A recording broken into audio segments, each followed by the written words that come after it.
तो आखिरकार दुबई में आयोजित इंटरनेशनल भोजपुरी फिल्म अवार्ड्स का समापन हो गया है और जैसा कि उम्मीद था, बेस्ट एक्टर और बेस्ट सिंगर का अवार्ड भोजपुरी के पावर स्टार पवन सिंह को मिला है। नहीं।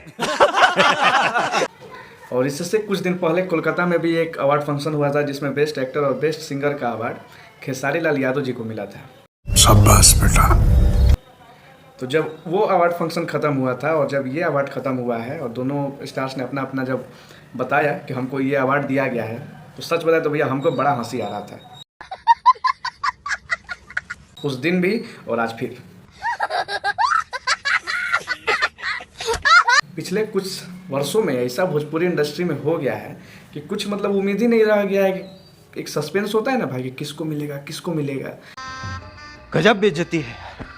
लेकिन यहाँ पे तो सब क्लियर है। अब दुबई में खेसारी लाल यादव गए नहीं और पवन सिंह के आगे तो कोई और बंदा है नहीं कि जो सिंगिंग में और एक्टिंग में मतलब कोई और है मतलब दिखा दे। वैसे प्रदीप पांडे चिंटू जी हैं, बहुत अच्छे एक्टर हैं, अच्छा एक्टिंग करते हैं, लेकिन जानते ही हैं अभी तो जलवा है पावर स्टार का। तो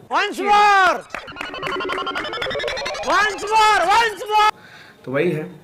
और कोलकाता में पवन सिंह नहीं गए थे तो वहाँ पे जो है खेसारी लाल को दोनों अवार्ड मिला था और दुबई में खेसारी लाल यादव नहीं गए तो दोनों अवार्ड जो है इनको दिया गया, पवन सिंह को।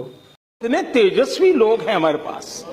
और ऐसे ये हो सकता था कि अगर खेसारी लाल यादव नहीं भी गए हैं तो बेस्ट सिंगर या एक्टर कोई भी अवार्ड उनको दिया जा सकता था। कोलकाता में पवन सिंह नहीं गए थे तो वहाँ पर बेस्ट अवार्ड दिया जा सकता था।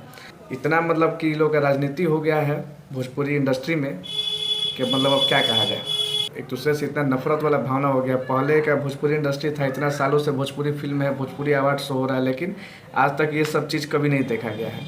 लेकिन अभी इतना वर्तमान में दोनों के बीच में इतना दरार हो गया है कि मतलब आपसी मतभेद जो है जग जाहिर हो गया है। मस्त जोक मारा रे, ये हंस रहे हलकट हंस।